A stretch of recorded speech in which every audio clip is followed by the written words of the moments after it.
BJP வந்துடும். BJP வரக்கூடாது, காங்கிரஸ் வரலாமா? இந்த நாட்டில் தமிழ் மக்கள் படுகிற அவ்வளவு துயரத்திற்கும் காரணம் யாரு? காங்கிரஸ். 500 டிஎம்சி 450 டிஎம்சி வந்துகிட்டு இருந்த தண்ணி, காவிரியில் வந்துகிட்டு இருந்த தண்ணியை தரவிடாம தடுத்தது யாரு? வழக்கு போட்டதா யா கருணாநிதி. அந்த வழக்கை திரும்ப பெறுங்கன்னு மிரட்டி அந்த வழக்கை திரும்ப பெற வச்சது யாரு? அம்மையார் இந்திரா காந்தி. கச்சத்தீவை தான் தோன்றித்தனமா எடுத்து சிங்களனுக்கு தாரை பார்த்து கொடுத்தது இந்தியாவோடதா? அந்த நிலப்பரப்பு என்னோடது, என் பாட்டன் சேதுபதி எடுத்து கொடுத்தது யாரு? நீங்க. இந்த நிலத்தில் இருக்க நச்சு திட்டம், அணுகுலை, ஸ்டெர்லைட், மீத்தேன், எல்லாத்தையும் கழிச்சு போட்டு கொடுத்தது யாரு? நீ. கல்வியை மாநில பட்டிருந்து பொதுப்பட்டியல் தூக்கி போனது யாரு? நீ. அப்புறம் நீ வந்து புதுசா என்னமோ எங்களுக்கு எல்லாம் நல்ல செய்யப்படுற என்ன செய்யப்படுற? முதல்ல அந்த நாட்டுல இந்திய திணிச்சு, இந்த நாட்டுல என் தாய்மொழி அழிக்க துடிச்சது நீ. என்ன நீ இதுல இருந்து மாறுபட்டுட்ட? அப்ப பிஜேபி வரக்கூடாது, காங்கிரஸ் வரலாமா? ஒரு தேசிய இனத்தின் விடுதலை கனவை அடிச்சு நாசமாக்கின கட்சி காங்கிரஸ்.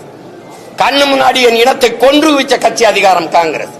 சிங்களனுக்கு கனவில் கூட என்ன வராது தமிழர்களை வென்றுவிட முடியும்னு அவனுக்கு இரு கரமும் கொடுத்து, வட்டி இல்லாத கடனா 80,000 கோடியை கொட்டி கொடுத்து, ஆயுதம் கொடுத்து, பயிற்சி கொடுத்து, போர்க்கப்பலை கொடுத்து என் மக்களை அழித்து ஒழிக்க வைத்தது இந்த காங்கிரஸ் கட்சி. அதன் ஆட்சி கூட நின்னது இந்த திமுக. என் இனத்தை கண்ணு முன்னாடி கொன்னு குவிச்சிட்டு அதே இனத்துல வாக்கை பெற்று வலிமையான அதிகாரத்துக்கு ஆட்சிக்கு வந்துட முடியும்னா நாங்க மானங்கட்ட கூட்டம் ஆயிட்டோம்னா நீ மஞ்ச குடிக்கிற. நீ வேற எப்படி?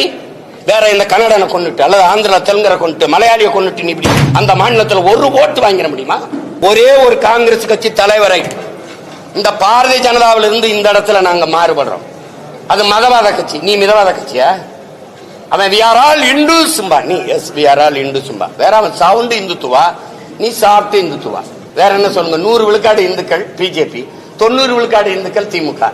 நான் சொல்லல, தலைவரே சொல்றாரு என் கட்சியில 90 விழுக்காடு இந்துக்கள். இது பிஜேபியின் பீட்டியமா, நாங்க பீட்டியமா? என்ன எத்தனை காலத்துக்கு இந்த ஃப்ராடு, இந்த புழுகுனி வேலையை செஞ்சுக்கிட்டு வண்டி ஓட்டிட்டு இருப்பேன்?